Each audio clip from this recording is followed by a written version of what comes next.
Dix tentatives d'échouer en 2 ans s'accumulent et pourtant les lignes du pouvoir n'ont jamais cédé à Ouagadougou.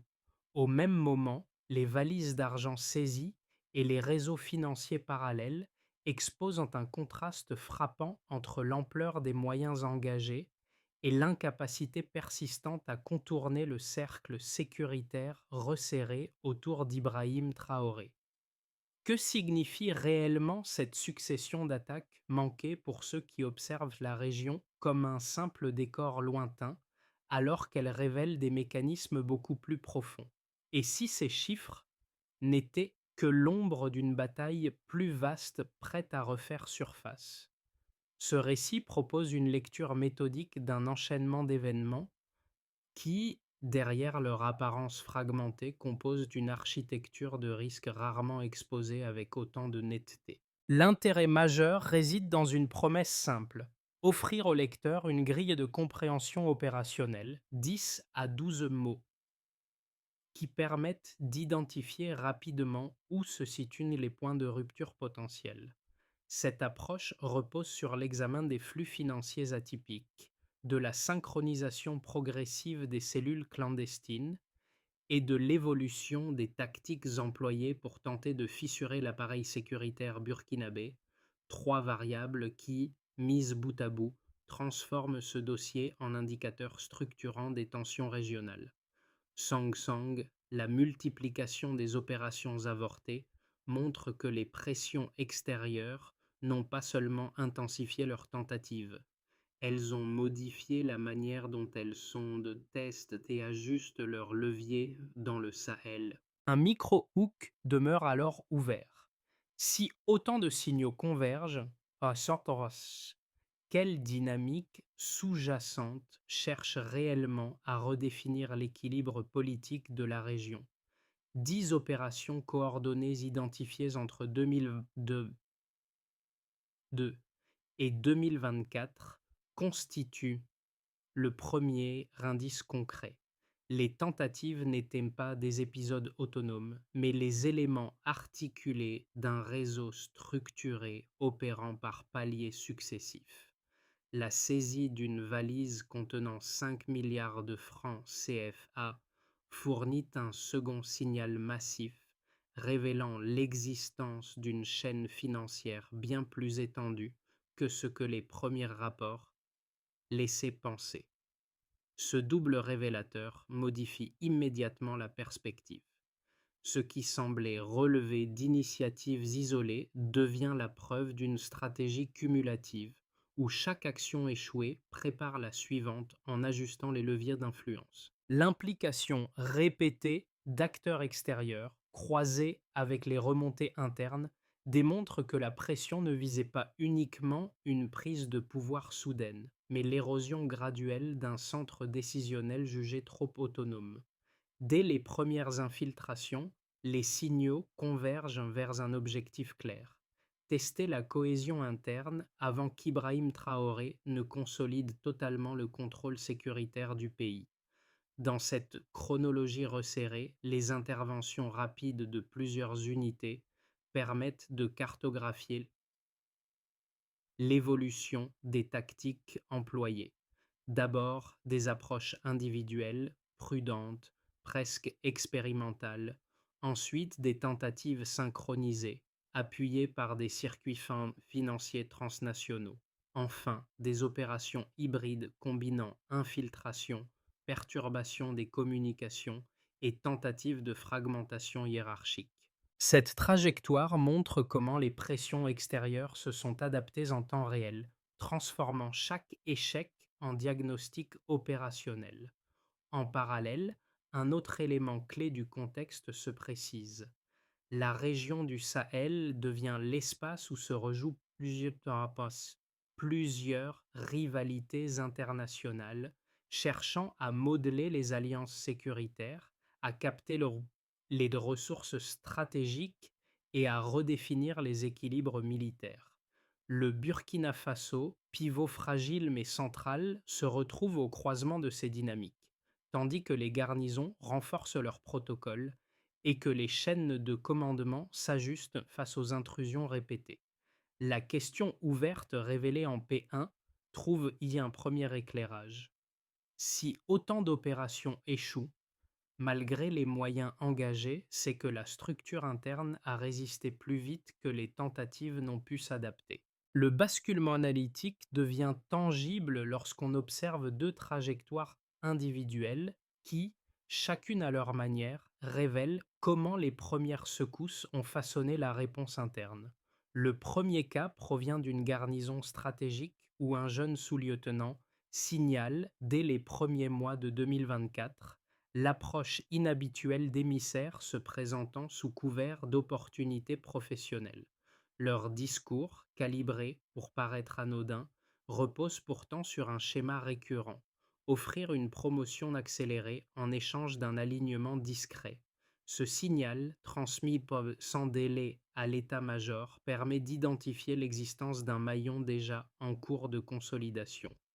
La rapidité de la réaction neutralise un risque de dissociation interne qui aurait pu se propager en quelques jours. Un second cas, situé cette fois au cœur de la capitale, met en lumière une autre facette du dispositif.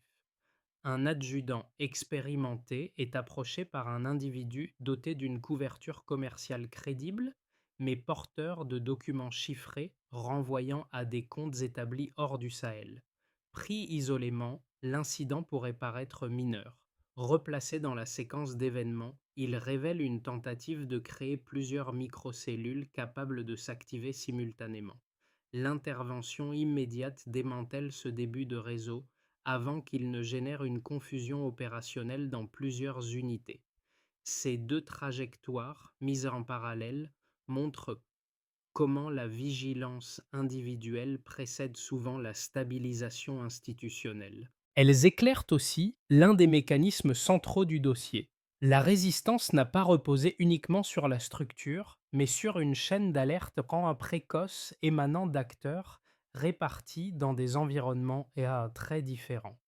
En somme, la question essentielle demeure: qu'aurait produit la situation si ces signaux n'avaient pas émergé à temps? Tout commence par une série de signaux ténus. Des visites commerciales surgissent sans raison claire. Pour introduire ce passage, des valises transitent discrètement. Des émissaires apparaissent dans des garnisons sensibles. Pour introduire ce passage, chaque geste semble isolé. Pour introduire ce passage, pourtant, un schéma se dessine. Le premier déclencheur apparaît début 2020. Des agents étrangers testent la loyauté individuelle. Pour introduire ce passage, ils offrent de l'argent. Pour introduire ce passage, ils proposent des promotions rapides. Pour introduire ce passage, ils évaluent les hésitations. Les officiers fidèles remontent les premiers détails. Pour introduire ce passage, la mécanique interne s'active, les chaînes de commandement se resserrent. Pour introduire ce passage, puis vient la première rupture, une vague d'arrestations révèle un réseau naissant. Pour introduire ce passage, les approches n'étaient plus expérimentales. Pour introduire ce passage, elles cherchaient une fissure structurelle. Pour introduire ce passage, les flux financiers augmentent, certains atteignent plusieurs milliards de francs CFA. Cette inflation montre un changement de stratégie. Il ne s'agit plus de séduire. Pour introduire ce passage, il s'agit d'acheter et, si possible, d'accélérer la fracture institutionnelle. Pour introduire ce passage, la tension monte, les points sensibles deviennent des zones d'observation. Pour introduire ce passage, les garnisons redoublent d'attention. Pour introduire ce passage, les communications internes sont surveillées. Pour introduire ce passage, les repérages suspects se multiplient. Pour introduire ce passage, la trajectoire s'accélère. Août 2024 marque un tournant net. 3 opérations doivent être déclenchées en parallèle. Pour introduire ce passage, chaque point a une fonction. Le premier vise une diversion militaire. Le second doit perturber les communications. Le troisième prévoit l'annonce prématurée d'une transition. Pour introduire ce passage, l'ensemble repose sur la simultanéité. Pour introduire ce passage, Sans synchronisation, tout s'effondre. Pour introduire ce passage, avec synchronisation, tout vacille. Mais un élément déjoue la manœuvre. La présence imprévisible d'Ibrahim Traoré dans plusieurs zones sensibles prive les acteurs infiltrés de l'effet de surprise. Les inspections nocturnes modifient leurs calculs.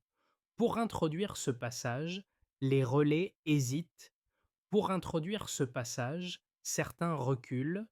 Pour introduire ce passage, d'autres commettent des erreurs. Le choc se produit dans septembre. Pour introduire ce passage, une nouvelle conjuration échoue. Elle devait exploiter le désordre d'août. Elle se heurte à un appareil plus vigilant. Pour introduire ce passage, la coordination interne s'est renforcée. Les signaux faibles sont interprétés plus vite. Pour introduire ce passage, les unités coopèrent mieux. Les arrestations tombent en quelques heures. La découverte la plus lourde survient ensuite. Une valise contenant 5 milliards de francs CFA apparaît. Elle confirme l'ampleur du dispositif financier. Elle prouve l'existence d'acteurs extérieurs déterminés. Elle relie les tentatives à un circuit transnational. Elle démontre que les moyens déployés n'étaient pas improvisés. La séquence produit un effet de réverbération. Plus de 50 officiers impliqués sont arrêtés. Chaque arrestation révèle un nœud potentiel. Chaque nœud indique un niveau d'infiltration. La profondeur du réseau se dévoile. Les autorités comprennent enfin l'ambition réelle des opérations. La période post-septembre s'ouvre alors sur une recomposition. Pour introduire ce passage, les garnisons modifient leurs protocoles. Pour introduire ce passage, les communications internes se resserrent. Pour introduire ce passage, les audits financiers s'intensifient. Pour introduire ce passage, la vigilance devient doctrine. Un second élément stabilisateur renforce ce mouvement. La visibilité accrue d'Ibrahim Traoré consolide la cohésion interne. Sa présence rappelle que le commandement reste actif. La fragmentation espérée par les acteurs extérieurs ne se produit pas. Pour introduire ce passage, le résultat final s'impose. Pour introduire ce passage, les offensives échouent. Pour introduire ce passage, les structures tiennent. La chronologie révèle une logique. Testée, financée, synchronisée, puis fracturée. Mais la réaction a précédé la rupture. Et c'est ce décalage, minime mais décisif, qui a empêché le basculement. L'examen quantitatif du dossier repose sur 3 repères majeurs dont la portée dépasse largement la simple accumulation de données brutes. Le premier, déjà cité mais rarement analysé dans toute son amplitude, concerne les plus de 10 tentatives recensées entre 2022 et 2024. Ce volume, élevé pour une période aussi courte, montre que les offensives ne relevaient pas d'initiatives spontanées, mais d'une persistance stratégique méthodique. Ce chiffre indique une pression prolongée cherchant la fissure institutionnelle durable, une explication qui éclaire la cohérence des approches décrites dans les témoignages militaires. En l'absence d'une telle continuité, les signaux isolés n'auraient jamais convergé en un schéma lisible. Ici, la donnée ne prouve pas seulement la fréquence. Elle révèle l'intention de créer une usure progressive, calibrée pour se renforcer à chaque tentative avortée. Le deuxième repère découle de la saisie de 5 milliards de francs CFA en novembre 2024. L'importance de cette somme n'est pas strictement financière. Elle dévoile la dimension logistique d'un réseau transnational cherchant à synchroniser plusieurs foyers de déstabilisation. Ce montant démontre la volonté d'acheter des loyautés militaires ciblées, un usage précis et non symbolique des ressources mobilisées. La donnée confirme surtout un changement d'approche. Ce n'est plus la persuasion qui est recherchée, mais le contournement direct des chaînes de commandement par la création d'alliances parallèles. Le fait que l'argent circule sous forme de valises et non via des structures institutionnelles détournées signale la nécessité pour les acteurs impliqués de rester invisibles, rapides et adaptables. En cela, la valeur comptable devient révélatrice d'un style opérationnel. Le troisième repère est constitué des plus de 50 officiers arrêtés pour participation à divers niveaux des complots. Ce volume ne décrit pas seulement l'ampleur de l'infiltration, il révèle une profondeur hiérarchique inattendue. Ce nombre montre une pénétration étendue menaçant la cohésion militaire interne, une explication nécessaire pour comprendre pourquoi les garnisons ont dû revoir en urgence leurs protocoles. Les arrestations, dispersées dans plusieurs unités, indiquent que les réseaux clandestins n'agissaient pas en surface, mais tentaient de multiplier des points d'appui internes afin de garantir la continuité des opérations même en cas d'échec partiel. Chaque officier appréhendé représente un nœud potentiel qui, s'il avait été activé simultanément, aurait pu produire un effet domino difficile à stabiliser. Pris ensemble, ces trois repères ne constituent pas une simple série de constats. Ils forment une matrice explicative qui permet de relire toute la séquence des événements. Plus de 10 tentatives forment l'axe temporel. Les 5 milliards saisis en constituent le carburant financier. Les 50 arrestations composent la carte des vulnérabilités révélées.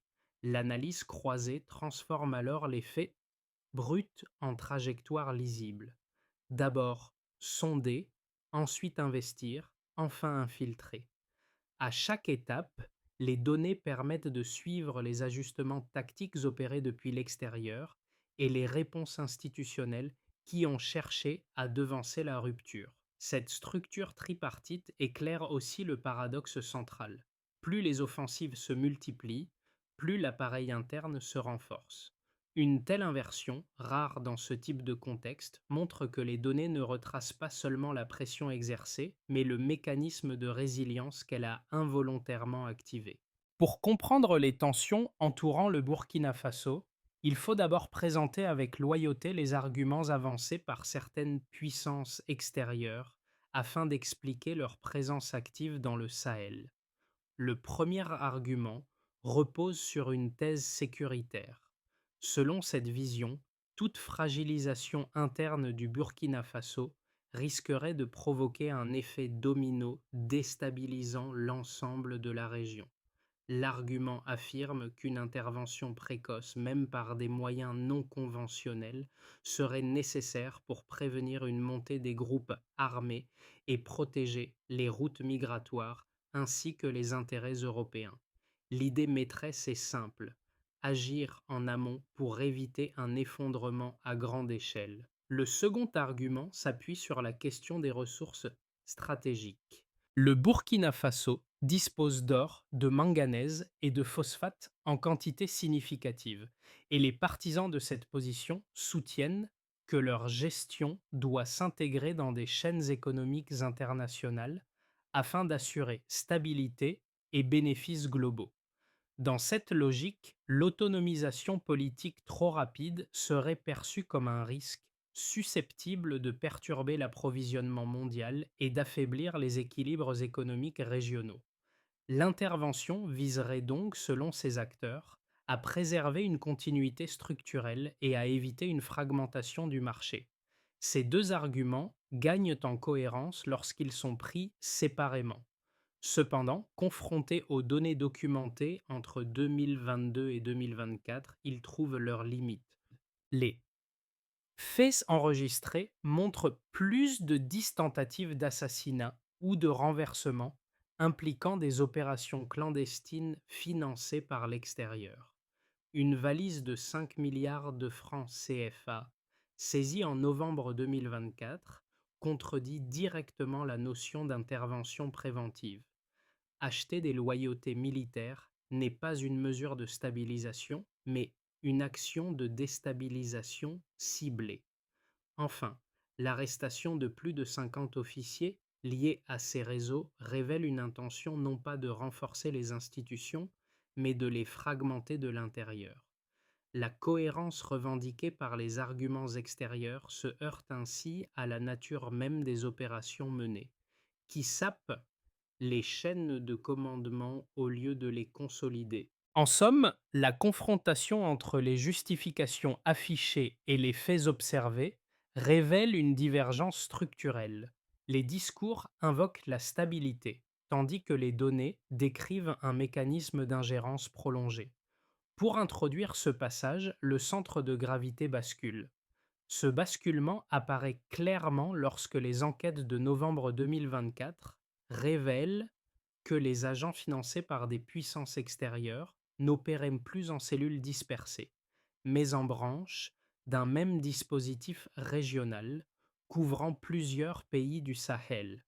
Cette découverte, issue du croisement d'interceptions et d'arrestations successives, montre que les pressions exercées sur le Burkina Faso n'étaient pas locales mais systématisées, pensées pour contourner les lignes de vigilance établies autour d'Ibrahim Traoré et exploiter les frontières poreuses du voisinage. La valise contenant 5 milliards de francs CFA confirme la logique. Un financement calibré pour synchroniser plusieurs foyers de perturbation, chacun chargé d'allumer un point de rupture. Plus qu'un indice financier, elle constitue une signature opérationnelle, celle d'un réseau cherchant à combiner simultanément infiltration, rupture hiérarchique et confusion communicationnelle. Parallèlement, la carte des déplacements repérés révèle une tentative de multiplier les angles d'approche afin de déborder la surveillance militaire. À ce stade, le complot cesse d'être une succession d'épisodes épars. Il devient la preuve d'une stratégie transnationale visant à remodeler durablement l'équilibre du pouvoir régional. Les répercussions des complots déjoués ne se limitent pas aux arènes militaires ou diplomatiques. Elles affectent 4 ensembles distincts, chacun exposé à des tensions spécifiques révélées par les événements de 2024. L'analyse de ces dynamiques éclaire non seulement la résilience institutionnelle, mais aussi la façon dont le pays se réorganise face à une pression transnationale désormais documentée. Pour introduire ce passage, voici maintenant une analyse portant sur le niveau national. Pour l'ensemble de l'appareil étatique, les échecs successifs des opérations clandestines produisent un double mouvement. D'un côté, la découverte d'un réseau couvrant plusieurs pays du Sahel, renforcé par la saisie des 5 milliards de francs CFA, impose une refonte immédiate des mécanismes de communication interne. Les garnisons renforcent leurs protocoles, les audits de loyauté deviennent systématiques et les inspections inopinées se multiplient. De l'autre, les 50 arrestations enregistrées à différents niveaux hiérarchiques révèlent la nécessité d'un filtrage plus strict, destiné à fermer les brèches où se sont insérées les cellules infiltrées. Ce durcissement, loin d'être conjoncturel, devient une doctrine. Il montre que l'État, confronté à une pression coordonnée, apprend à réagir plus vite que les offensives ne s'organisent. Pour introduire ce passage, voici l'angle diplomatique. Les conséquences extérieures s'avèrent tout aussi structurantes. L'incapacité des puissances impliquées à infléchir le rapport de force au Burkina Faso fragilise l'image d'un modèle d'influence autrefois dominant dans la région. En parallèle, plusieurs États sahéliens, notamment le Mali et le Niger, reconsidèrent leurs alliances en observant la résistance institutionnelle burkinabé. L'échec du réseau transnational révélé en 2024 devient un précédent stratégique, démontrant que les dispositifs clandestins peuvent être neutralisés lorsque les chaînes de commandement restent cohérentes. La présence visible d'Ibrahim Traoré dans les zones sensibles, relevée dans plusieurs rapports, renforce cet effet diplomatique en projetant l'image d'un commandement actif capable de contrer les tentatives de fragmentation. L'équilibre régional se déplace ainsi vers une coopération plus souverainiste. Pour introduire ce passage, abordons maintenant le niveau des individus. Les citoyens, qu'ils se trouvent en zone rurale, urbaine ou à l'étranger, subissent les contre-coups de ces dynamiques. Dans les périphéries, chaque rumeur de complot provoque des perturbations immédiates. Déplacements, ralentissement des marchés, interruption des services essentiels. Dans les villes, l'incertitude politique rejaillit sur l'économie. Investissements différés, projets suspendus, visibilité réduite pour les jeunes actifs. Quant aux diasporas, elles vivent ces événements comme un marqueur de stabilité ou d'instabilité future, surveillant de près les bilans sécuritaires et les signaux diplomatiques. La résistance institutionnelle, illustrée par les arrestations successives et la neutralisation des foyers clandestins, devient un indicateur déterminant pour leur perspective de retour ou d'investissement. Pour introduire ce passage, examinons le cadre régional. À l'échelle sahélienne, l'impact dépasse largement les frontières burkinabées. Le démantèlement d'un réseau opéré sur plusieurs pays montre que la tentative de remodeler la région reposait sur une stratégie diffuse cherchant à exploiter les fragilités frontalières. Son échec pousse les États voisins à envisager des mécanismes de coopération plus intégrés, afin d'anticiper les pressions financières et militaires similaires. La logique de contagion souhaitée par les acteurs extérieurs ne se matérialise pas. C'est au contraire une consolidation régionale qui émerge. Les offensives manquées renforcent indirectement la cohésion interne et externe, un paradoxe déjà souligné dans les phases précédentes du dossier. Pris ensemble, ces 4 plans d'impact révèlent une dynamique structurée. Plus les tentatives échouent, plus les fondations étatiques et régionales se solidifient. Pour introduire ce passage, le scénario de base apparaît comme le plus probable. Le Burkina Faso prolonge la dynamique enclenchée après l'échec des complots de 2020. Les protocoles internes durcis à la suite des arrestations et des révélations financières continuent d'être appliqués dans les garnisons sensibles. Les audits de loyauté restent fréquents et la chaîne de commandement s'affermit progressivement. Sur le plan diplomatique, les partenariats sahéliens amorcés ces derniers mois gagnent en cohérence, dessinant un axe régional plus souverainiste. L'économie, encore fragile, bénéficie d'un environnement légèrement plus prévisible, permettant une renégociation prudente de certains contrats miniers. Ce scénario repose sur une constante: la capacité institutionnelle à maintenir une présence vigilante dans les zones critiques. Pour introduire ce passage, scénario optimiste, ici, la consolidation dépasse le seul cadre sécuritaire. Les protocoles internes ne se contentent plus de réduire les marges de manœuvre des réseaux clandestins. Ils deviennent un modèle opérationnel pour d'autres pays du Sahel cherchant à renforcer leurs propres institutions. Les ajustements diplomatiques aboutissent à des alliances plus structurées, fondées sur la coordination des politiques sécuritaires et la stabilisation des frontières partagées. L'image d'un Burkina Faso résilient s'impose alors comme un signal de crédibilité régionale. La capacité des autorités à exploiter la visibilité institutionnelle, illustrée par les inspections soudaines et la présence active sur le terrain, génère un climat de confiance permettant un redémarrage économique graduel. Ce scénario suppose une continuité dans les efforts actuels et une diminution durable de la pression extérieure. Pour introduire ce passage, scénario sombre, il s'appuie sur une combinaison de facteurs défavorables: résurgence coordonnée de cellules infiltrées, pression économique renouvelée de puissances extérieures et éventuelle fragmentation d'une partie de l'appareil sécuritaire. Dans ce contexte, les tentatives à grande échelle redeviennent envisageables, même si elles prennent désormais des formes plus diffuses. La région pourrait alors entrer dans une phase de compétition stratégique ouverte, chaque acteur cherchant à remodeler l'équilibre politique sahélien. Des perturbations internes prolongées auraient des effets en chaîne: migration forcée, rupture logistique, multiplication de zones instables. Ce scénario demeure peu probable, mais il ne peut être écarté si les signaux d'alerte ne sont pas surveillés avec rigueur. Pour introduire ce passage, recommandation de pensée. Pour naviguer entre ces trajectoires, une idée centrale doit guider l'analyse.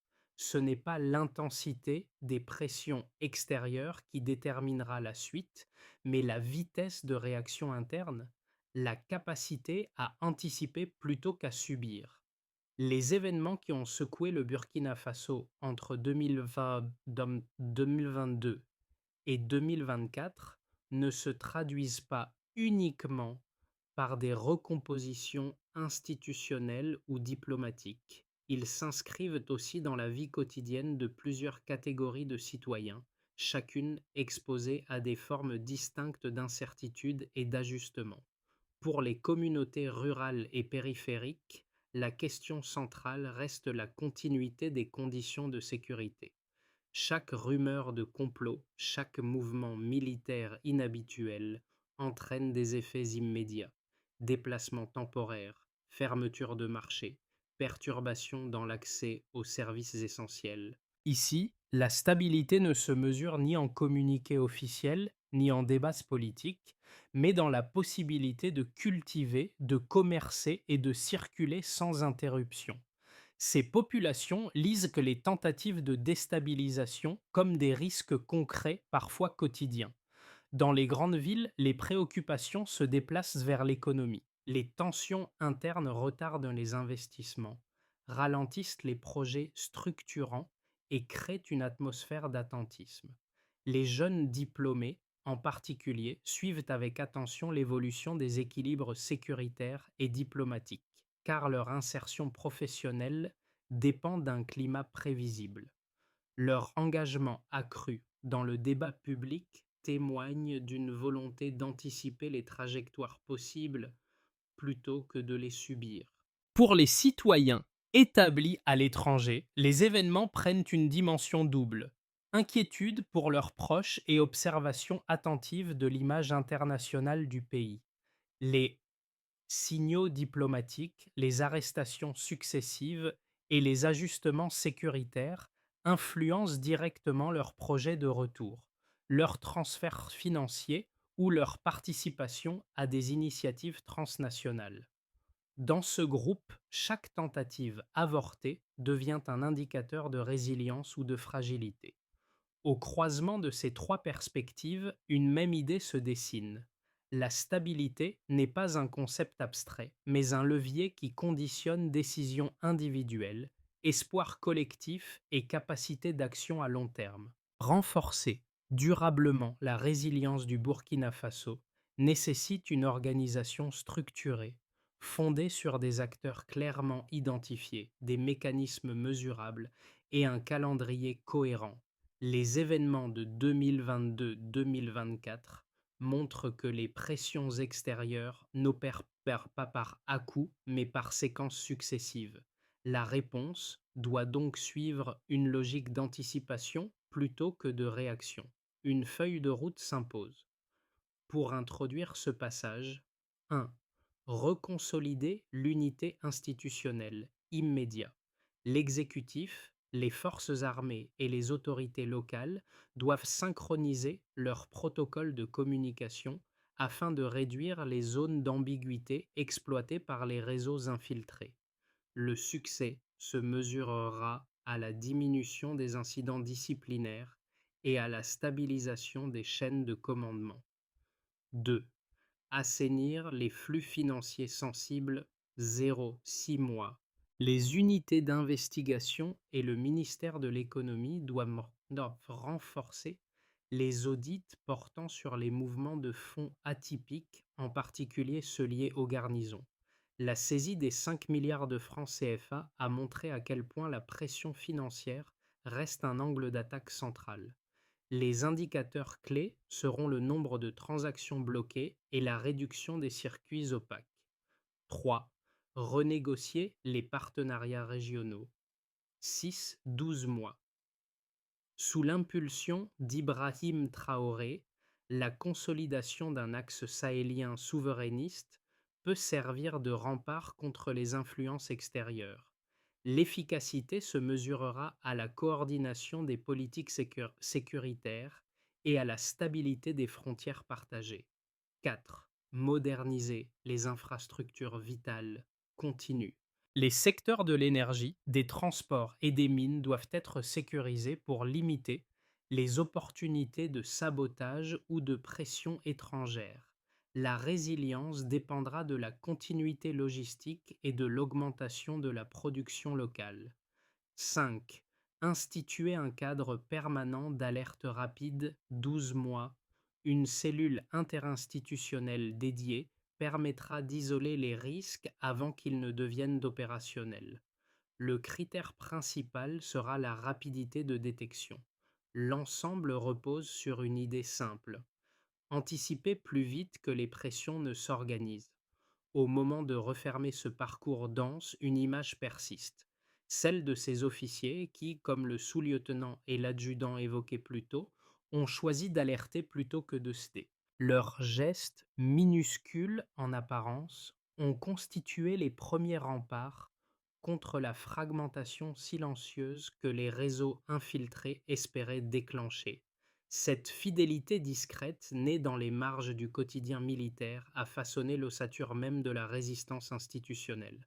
Dans cette dynamique, la présence active d'Ibrahim Traoré a servi de point d'ancrage, non pas par son poids symbolique seul, mais par la verticalité opérationnelle qu'elle incarnait. Ses déplacements imprévus, ses inspections nocturnes, sa manière d'apparaître précisément là où les zones d'ombre se formaient ont donné un relief nouveau à la vigilance collective. Les choix individuels ont ainsi trouvé un axe, une direction identifiable autour de laquelle s'articuler. Ce fil invisible relie chaque épisode. Alerte précoce, refus discret, engagement personnel. Il dessine la trame silencieuse qui a empêché la rupture. Une cohésion née dans l'ombre peut tout changer. Dans ce motif récurrent, un enseignement demeure. La stabilité d'un État repose souvent sur des décisions que personne ne voit, mais que tous ressentent. L'histoire récente du Burkina Faso, loin de se réduire à une série de crises successives, montre comment un pays peut demeurer debout malgré les pressions croisées et les tentatives répétées de remodeler son trajectoire interne. Les épisodes analysés ici révèlent des dynamiques géopolitiques, institutionnelles et humaines qui dépassent largement le cadre national. Ils éclairent la manière dont les sociétés réagissent, s'ajustent et réaffirment leur cohérence face à des influences extérieures déterminées. Dans cette perspective, les débats publics et les échanges ouverts jouent un rôle essentiel. Ils permettent d'identifier les vulnérabilités, de comprendre les lignes de force et de renforcer les réflexes collectifs face aux mécanismes d'ingérence. La discussion devient alors un outil de stabilité, un espace où chacun peut contribuer à l'analyse et à la projection vers l'avenir. Si vous souhaitez approfondir ces enjeux, partagez vos observations ou participez à une réflexion collective sur la souveraineté, la sécurité régionale et les trajectoires possibles du Burkina Faso, votre voix compte réellement. L'échange éclairé demeure l'un des leviers les plus puissants pour enrichir la compréhension commune et élargir le champ d'action citoyen.